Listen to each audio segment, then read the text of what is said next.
So Ritu, beautiful paintings on mother, and I hope I will get opportunity to see the whole thing. And you have a story behind each of these. Ji. So you could start saying how your mother was in touch with Mother Teresa, and how you came in her life, and how mother came into your life. I'm a Punjabi, living.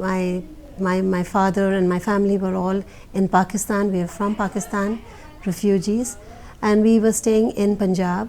And I was very tiny after 47, of course, and I was born then. But all these lovely things happened before. After 47, we had to come away to India, and from India we were in Amritsar. From Amritsar, we had to shift to Calcutta. Now, to shift to Calcutta was a reason, because I was very tiny and I suddenly got very sick, and there was no cure for my ailment.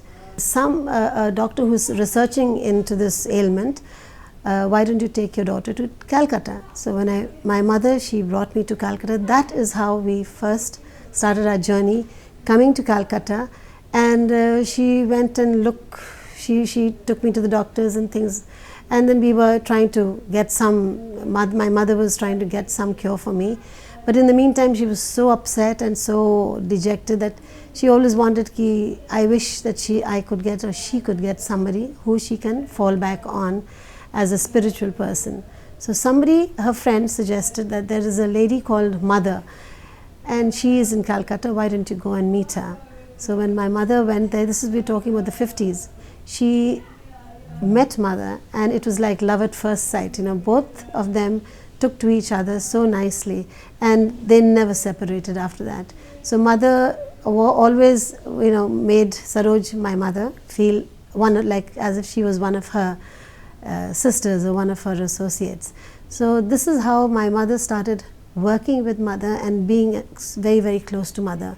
She would do whatever Mother would tell her to do, and they spent a lot of time together. Wherever Mother went, whenever she wanted to go somewhere, my mother was with her to go. And that's how her life continued. And while in the meantime, I was not introduced to Mother by then, but one day my mother took me to Mother house, and Mother's place where she was living then, and she introduced me to Mother, and she told her about me, that she's very sick, and Mother, I am very upset about this, and there's nothing we can do. Please, if you could pray for her. So Mother looked at me, she took me into her arms, and she told my mother that, Saroj, do not worry about your daughter anymore. I am taking a vow for Ritu, and she will become all right. So this is how my life and my association started with Mother Teresa. So when she said that now you don't have to worry about anything, I am looking after you and you will be all right, I am praying for you, and Jesus will cure you. So that's how life started, going on, and I was all the time in and out of Mother house. Whenever my mother went anywhere with Mother, she used to travel with Mother. So she used to leave me in Mother house, and then the sisters would look after me, and they would pamper me and spoil me and give me things to do, and tell me stories. So that's how my life continued with Mother while I was very young. And every time Mummy would stay with Mother, and she would work with her and then go back and in the evening and take me back home. So life carried on like that, and I grew up, and my ailment was becoming so much better. And then Mother told my mother, Saroj, that when Ritu becomes all right, you should take her to Lourdes to thank Our Lady of Lourdes for curing her. So, and any time that you can go, you go with her or you send her. So, we kept on trying. I was getting cured, and so, when there was a time when we very much wanted to go, but we couldn't go, and my mother couldn't go for so many reasons. So, we're talking about that's 20 years later, 19 something. They were. Before Mother, she used to always ask me, Ritu, have you been to Lourdes? Now you're all right. So I said, Mother, I'm trying to go. And Mother said, you want me to send you there? I said, when I was grown up enough, and so I was also working then. I said, Mother, I want to go on my own. and try and get to Lourdes with my own finance, and I don't want any trouble on you. So mother appreciated that. She said, okay, so you go soon. So this kept on, the years went by, and I became a teacher, I became a professor of art. And my life with mother since a little child, that is what motivated me to paint. My painting career started at the age of 5, when I used to go to mother house, and they would give me paper and pencil to draw, and I do make sketches of the sisters, of the little animals there. So that's how it sort of, that creativity started coming into me, and I started painting the sisters, and then slowly sketching mother and doing paintings on mother.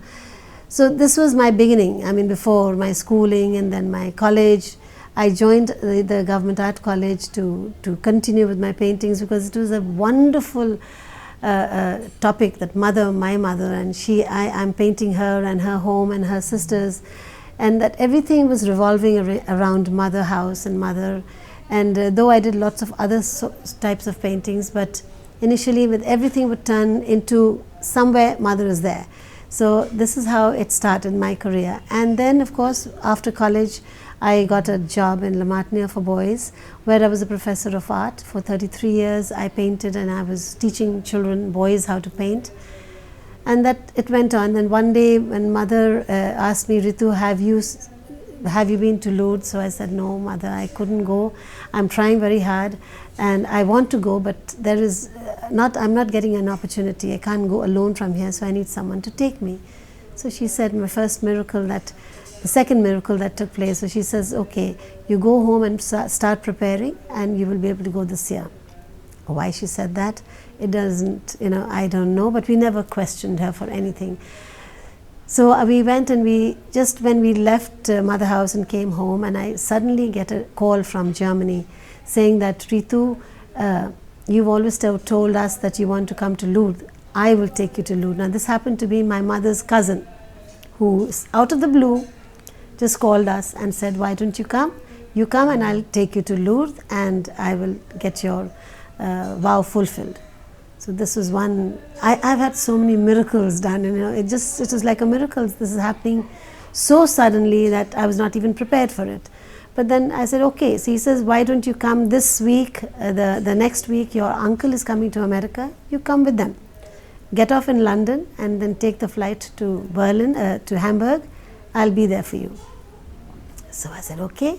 So I went. I did manage to go, and they took me all over, to Lourdes, to the Vatican, to Rome and Lourdes and everywhere. And we had the most wonderful pilgrimage I had, where I went and I paid my respects to Our Lady of Lourdes, and I drank the holy water, I think gallons of it, and came back with a gallon of water from the holy river.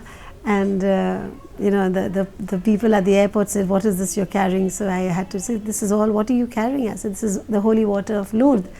So they had, they were so amused. Is that all you're carrying? I said, yes, that's all I'm carrying home back with me. So they were really, very amused, and they said, okay, if that, we're not allowed to do that, but we allow you to go. So, and I came back, and I still have that water of Lourdes with me. And so, these are the things that so many miracles have happened with me, with mother. Every day of my life has been like a miracle with her. I've survived for so long.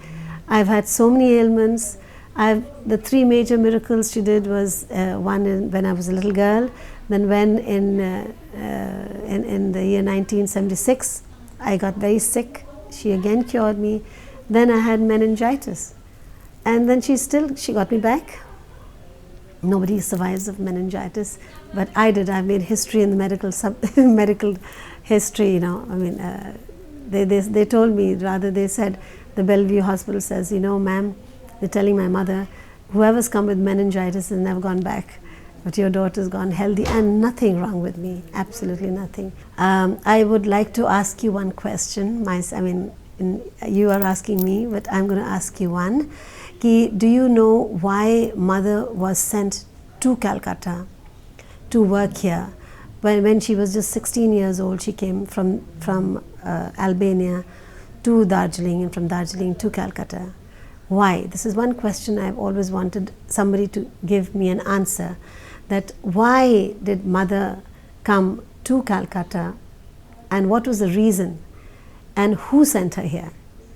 Because this is something which is a big question mark, and if you believe in it, that we, at least I, from my experience, I always say that it is Jesus who sent her here to us to make Calcutta and to make us love Mother as what she is now, Mother Teresa for Calcutta. See, every time when we say that why Mother came here, there's a wonderful deep reason. Again, I say it is from my experience. I speak totally from my own experience and what I feel, that Mother was sent to Calcutta for a reason. She was sent to Calcutta to make the people of Calcutta love and become more human, and to bless them and to do service for Jesus and God, which we as Calcuttans, we have this wonderful system of, we have so many mothers, in Calcutta, and the only way that Mother Teresa was sent here was for a purpose of becoming the saint of the world.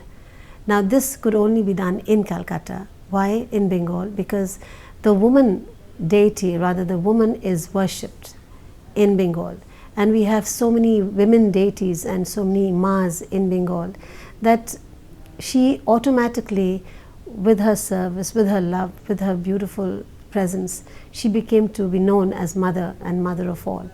So that's how, I believe that she was, before her canonization and her beatification, before that, the Calcutta people, rather the people of Bengal, had already made her into a Ma, into a Shakti, into a holy person, because all her work was always, so much close to Jesus and God, and it was so pious.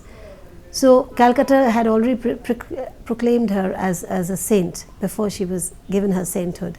And my mother and me, we used to work ever since, we worked with her. We always used to call her that she is the Karunamoyi Ma. That's what my mother had named Mother, because in Calcutta, in Bengal, we did not have a Karunamoyi Ma as to worship her, the Mother of Compassion.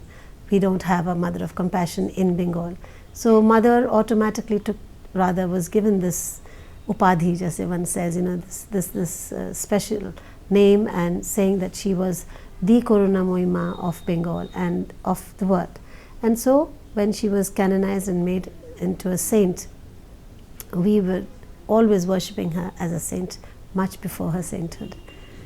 Because the reason, there's so many wonderful stories about her, all her work that she used to do, and especially the name also was known to her, like officially came from the Kali Ghat, that is a dying destitute, where my mother and Mother Teresa used to always be there. They used to look after the dying and the poor and the sick. When you see, when Mother took her first patient, rather from the road, she picked up someone and she had nowhere to go to look after the patient and the dying. So she took the person to that Kali Ghat Sara, where there is a place where people rest, the resting place of the people, Dharmshala. So she took that person there and put that person, that sick person there. But there was a lot of, when the people saw what she was doing, rather she took a dying person into the Dharmshala, they opposed and they started stoning her and abusing her and telling her to get out of the place. But she had a very sick person with her, and they wouldn't go near the sick person, but they would just tell her to go out and leave the place. My mother and me were there in that time, and they were throwing stones at her and abusing her. And so my mother talked to the public in their local language, in Hindi and Bengali, and she said that, why are you doing this? Why are you stoning her? She's doing something for you. And if any of you from the public, you come and do this yourself, my mother will leave this place and go. But if you don't want to do it, then let us do our work, and we will give some relief to the person who's dying. So, there was a sort of a pin drop silence. Everybody looked sheepishly at each other. They would not want to do that, and they all sort of separated and went away and left Mother alone, and she started looking after the person. But the when the public was not there to say something, but the temple, the person who looked after the temple, that's the main person who we call as pandas, or the person who's in charge of the temple, he opposed a lot, and he said, no, I will see to it that mother is removed from this place. She should not be here. So, well, mother said, okay, you tell me to go, but you look after this person. So he said, no, we have to remove him also, or her, whoever it was, they have to be removed.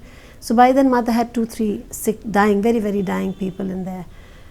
So she said, no, I'm going to look after them no matter what. You do your duty, I will do mine. And so this is how it started. And then mother went, when that time the person who was looking after he was the chief minister, was Mr. Jyoti Basu.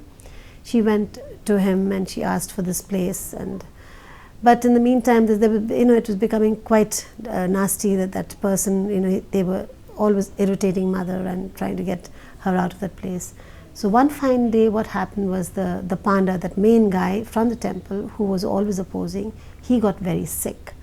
And he was so sick that people just didn't want to sort of, take him anywhere for cure. He was like, he had big boils on his body, and the pus and all that, and he was dying. So then, and they left him out of the temple. They took him out of the temple and put him on the road. So mother came and she took him inside the same place, the Dharamshala, and she put him there. And she looked after him when nobody was looking after him. He had no one to look after. They just let him out of the temple just to die. So then when he saw what mother was doing and what mother did, and mother cured him, so that was, the turning point of his life, and the turning point of mother's, the agitation of what was going on in Kalighat. And he proclaimed to mother, and and he talked to my mother, and he was getting cured, and we were there, and we used to always have conversations. And my mother said, look, you opposed to the person who is the Karunamoyi Ma. She looked after you, and now she has cured you. So what do you have to say? He says, I have nothing to say. She is my Ma, she is my mother, and she is the mother of Bengal. And I proclaim her as Ma Karunamoyi. And so that's how, people started knowing her, and then that's how, it's sort of, that place became a known place for mother, the dying destitute. And then later on, as one, it's written in the books also, that she went to the chief minister, and he gave her the place legally. She got that place to look after, and was known as the dying destitute, or Nirmal Hriday. So that's how, everything took place, slowly things were, so beautifully done, and mother was becoming known to the world. And especially in Calcutta, she was known as a goddess. She was, people used to pray to her as a goddess. They would do exactly what they would do with the goddess. They would go and pray, have pujas, and the very simple people. And as a matter of fact, my mother and me, we always prayed to her as a goddess. And we have done so many rituals on her, which this is a very private thing that I'm telling you, is that, my mother has done the Kavari puja on her, both of us. We have done so many pujas on her, and she never said no to us. And she always let us do whatever we wanted to do. We did the Kavari puja on the day this is an incident I have to tell you. This is something so dear to my heart, that we went on Kavari puja to do puja on mother. Mother didn't know that we were coming, and we just went. We took sweets and some garlands and some flowers, and we went there. So we wanted to do the puja, and mother told us, you wait. She was busy in a meeting. She said, okay, whenever we went to mother house, we would never turn back out, saying that, no. She always told us, you wait, I'm coming. And she would come, always made a point to come. So she told us that, you wait, I'm coming. So you sit down. So we told her, then we waited. We waited 1 hour, we waited 2 hours. We were there at about 5 o'clock. We went to do the puja. But the Kavari puja we never knew what time it took place or takes place. There's a certain muhurat for it, which we never knew. But we just used to go at random to worship mother, because she was our mother. And for mother, there was no time. Time is timeless, So that is our belief, my mother and mine. So we went there and we sat, because mother said, you sit, I'm coming. So from 1 hour it turned to 2 hours, 2 hours turned to 3 hours. We kept saying, every time I'd remind the sister, I think mother's forgotten that we are here. We are sitting. Please, is she coming? She said, sit, wait, I'm coming, I'm coming. She came at about 7, quarter past 7 or 7:30 or something like that. I forget the timing exactly. But she came out in the evening. It was pitch dark and we waited for 3 hours. And when she came, we automatically stood up and said, Mother, we've come to do puja on you. Please, will you just accept this prasad and let us do the puja? She said, okay. We put the garland on her. We took the sweets out and we said, Ma, this is for you. And she took it in her hands. And so I asked, Mother, will you give me back one of the sweets? She says, why, my child, you have given this to me, why do you want it back? I said, Mother, I only want one back, because what you will give me will become holy and becomes a prasad for us. So that we will eat from your hands. So she looked at Mummy and me and she smiled, and she smiled, and then she opened the box and she gave us one. And we did pranam to her and we came away. When we came back home, my family was quite agitated. Why are you there? Where were you all this whole evening? You've been sitting where? So we said we were in Mother house. We were waiting for Mother. So my uncle he had just come from office, and he was having a cup of tea and he sat down. So he says, why are you so late? My mother said, because Mother was not coming out, and so when she came out, we sort of did the puja on her. So he says, what time was that? So my mom said, 7:15 or something. So he says, what? It was 7:15. He says, do you know that was the right muhurat of when Ma comes into the deity?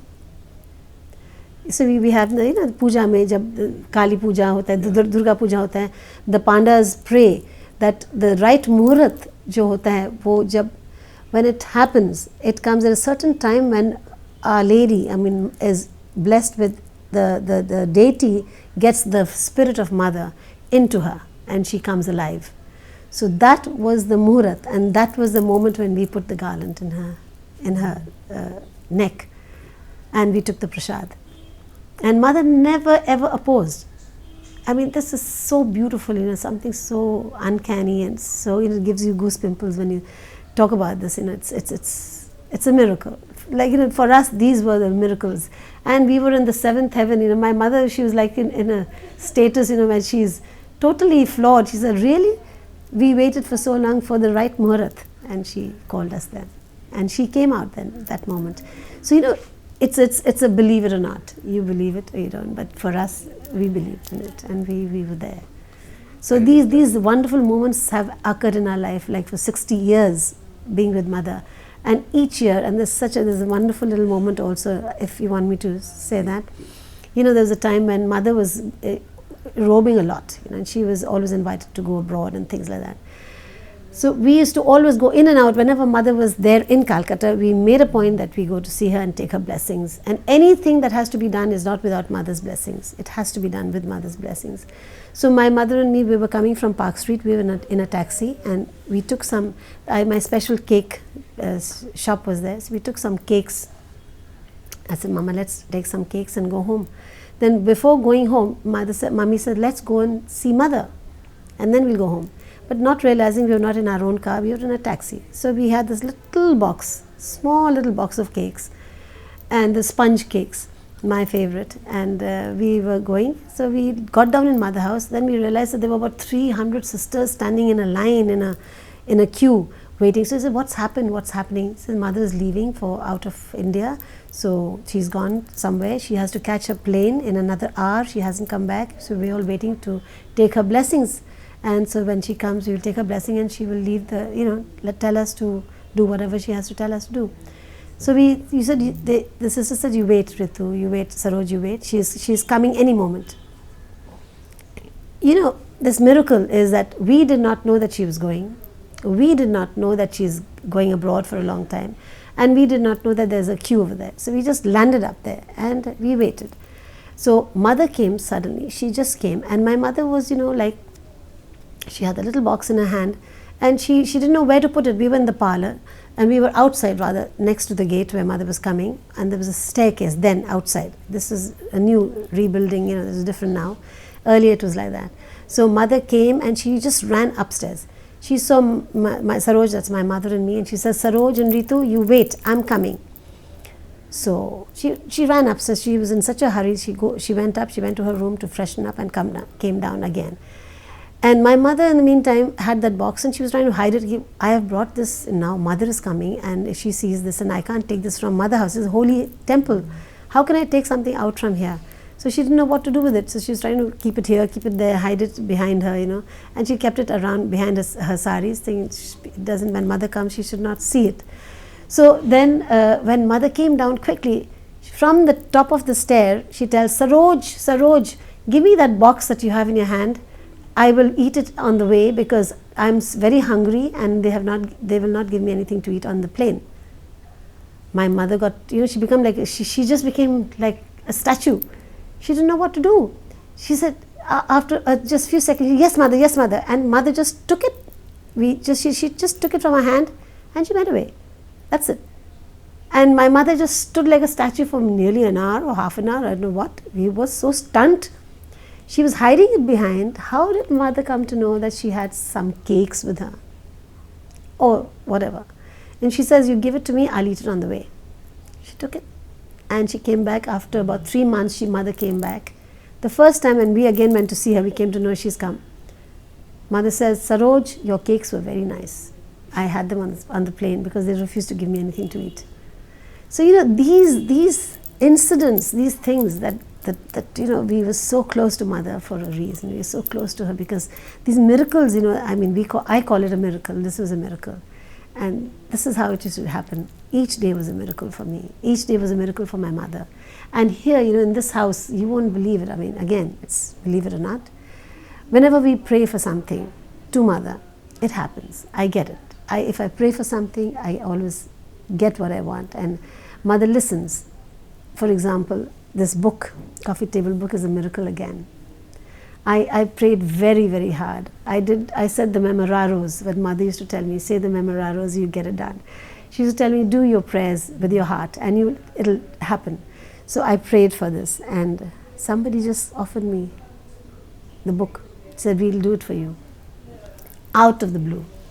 And just a student of mine, who I had left so many years ago, he was rather one of mine in 78 or 79, that student says, yes ma'am, I would like to do a coffee table book for you. So this is the miracle. I've always lived with mother, lived through miracles my whole life. And now my only miracle, I hope mother does another miracle on my mother and she sort of helps her to live her ailment with grace. There was an incident when I was in mother house and Father Brian had come from the Vatican and he was, we were talking. He was a very dear person who, he used to talk a lot with me and I used to talk to him. And one of those moments I asked him, Father Brian, do you have any idea why mother was sent to Bengal? Why sent to Calcutta of all the places in India? Why did it happen that she was sent to Calcutta? And who sent her and for what purpose? So he was quite baffled, when I asked him this question and it came rather suddenly from me. So he started sort of thinking and he says, I don't think I can tell you this on the spot. I don't think I have thought of this. So I said, but I know why. So he says, why? So I said, Father, mother has been sent because when I went to Lourdes, and I read the history of Saint Bernadette and what was the story behind that. Her life was unlived, she died very young and she was promised by Our Lady when she was taking her away that you will come back and you will become the mother of the world. You will do what you wanted to do. You wanted to do seva, you wanted to look after the sick and the poor. You will do all that and you will do it according to your own will. And so this is what I feel, that she is the reincarnation of Saint Bernadette, and she has come to our Calcutta to become the mother of the world, because it is only in Calcutta that she can be known as mother of the world and a saint. because we in Calcutta have so many deities, all mothers, and so very many deities who the Bengal people, they worship, the Ma. So mother, being the Ma, is worshipped by the people of Calcutta. So this is why, I very strongly feel that mother was sent here for the purpose of becoming the mother of the world, and a mother and a saint of the world from Calcutta, and she is with us now. Mother always, whenever we used to ask her, mother, how can you do this? How are you looking after those sick people, and they're so much in pain and agony and dying with all that blood and pus? She says, I do not see that, my child. That's how she used to speak. I see Jesus in him or in her, because Jesus wants me to do this, and I see him through the dying and the destitute. So this is how, she used to work all the time in, like, whatever she did in life, she always saw Jesus in that, and she saw Jesus in them, and she always said that I am with Jesus and Jesus is with me. So this is how she worked. And this is how she became the mother of the world and the saint, but a saint for us much earlier than the Vatican. So for us, mother will always be Mother Teresa, and a mother to us, and later on the saint. This is how close I am to mother, as a daughter of mother. So I'm known in Calcutta as the daughter of mother. So very blessed.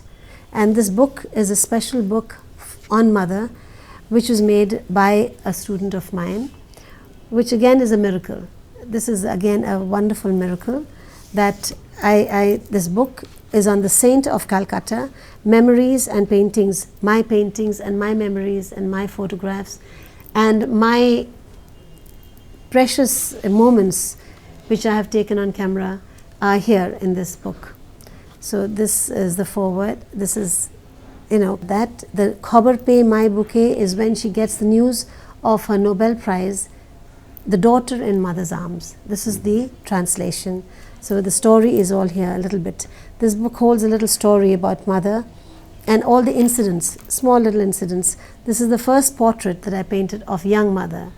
Again, this painting was done in the year 1979, and I gave it to her in 80, and she signed it. So she has, her signature is on the painting, and behind the painting, where she's written to dear Ritu, my child, which again she has proclaimed that I am her child.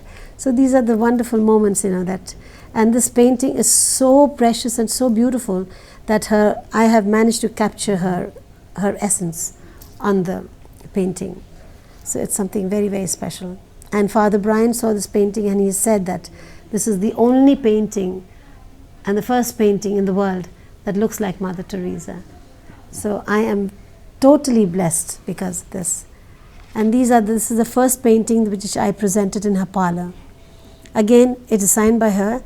I gave it, this again has a story. Would you like me to tell you the story? Yeah. This story is that I gave this painting, I painted it for her parlor because she loves the flowers and the candle. And when I made this for her and took it to her parlor to put it in the parlor, she looked at it and she says, my dear child, this is such a beautiful painting. I don't think I can take it and put it in the parlor because we only keep we are the poorest of the poor and we cannot afford to keep such a beautiful painting, an expensive painting in the parlor. So she says, Ritu, my child, why don't you do this? Give this to me, I will auction it and get money for the Shishu Bhavan. I'm making a small place for the children, the Shishu Bhavan. So I was shocked, I said, Mother, I did this for your parlor, I did it for you. Please don't auction it, please don't take it away and give it to some unknown person, because I took 6 months to make this painting for you. So she looked at me, and she saw the tears in my eyes, when she said she's going to get rid of it and give it away.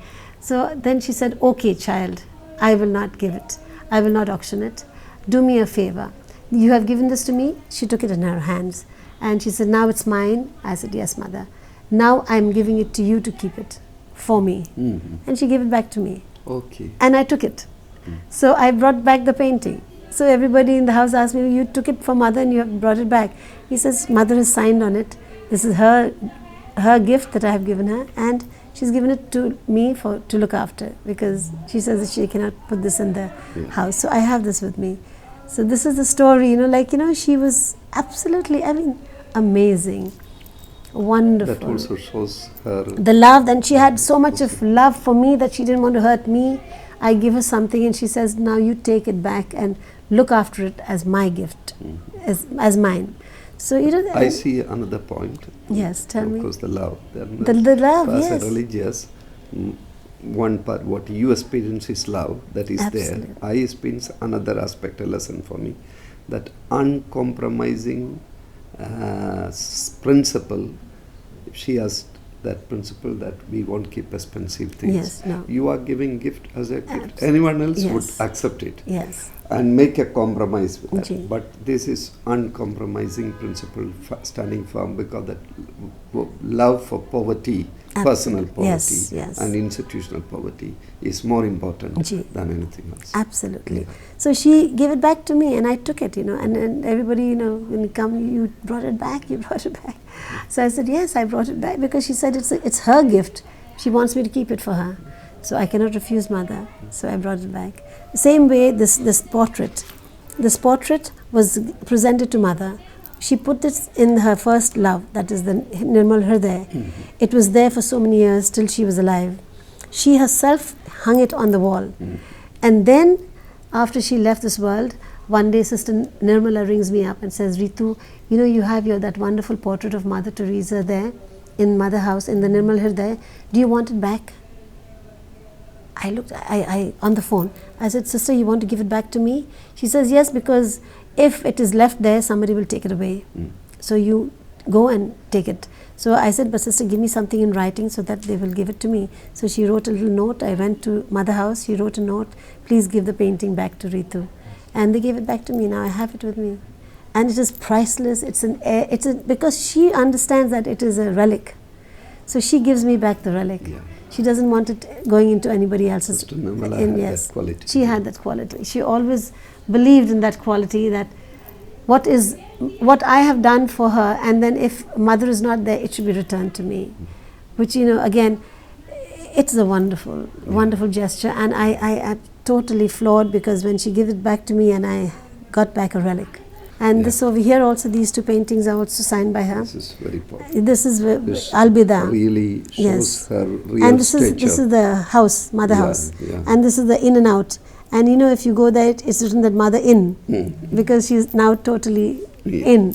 So she used to, whenever go, she used to, put it there. She used to change that little thing. Yeah. I'm going out, so people should know she's not there. So she signed this one, and she signed this one here. This is with the date. It's priceless. Totally priceless. Okay. It's a small painting with the date. The rickshaw, this is her first love, my first love. And this is very authentic. This is actually the Nirmal Hriday. Yeah. So I sort of document these, in my camera, and then I paint. This is Kali Ghat. Yes, Kali Ghat. But this is not in the camera, because this is from my imagination. Yeah. So these are the 3-4 paintings that I have. This is again, what actually happened when Mr. Jyoti Basu was Chief Minister. The jail, Calcutta jail, that's in Alipur, they had about 300 women in 2 rooms, like sardines. They were just thrown inside the rooms, and they were just rotting and dying and eating each other up. Because there was no medication, there was nobody looking after them, there's no food to feed them. So what the jail people were doing, they were throwing these sick people on the road to be picked up by and then the municipality will pick up, and they don't have to pay for it. This is what they were doing. And mother came to know about it. She went to Jyoti Basu, the then Chief Minister, and she told him this, and that she said, all the 300 ladies, this is the ladies wing, that are inside that jail, I want to take them and look after them. Will you allow me? He says, Mother, you're asking me something which I wish people would do it. I mean, you are like a goddess asking for something which never heard of. Please do whatever you want. You are most welcome. But then mother said, I'm taking the 300 women with me to look after them. Give me a place to host the house. a house to build and to put them there. So he said, take any place that you want. And she took the Moti Jheel, which is a notorious place for the, bad people, living there, in the sense. And it is there she started. Yes, and teaching in of the children. that's right, Moti Jheel. And she made a beautiful oasis over there for these dying women. And from the dying women, just about 4 or 5 died, and the rest are all alive and cured. Oh. And now they look after the home, and then they adding, they have given their life to the mother house. It's how wonderful. So this I painted like they are.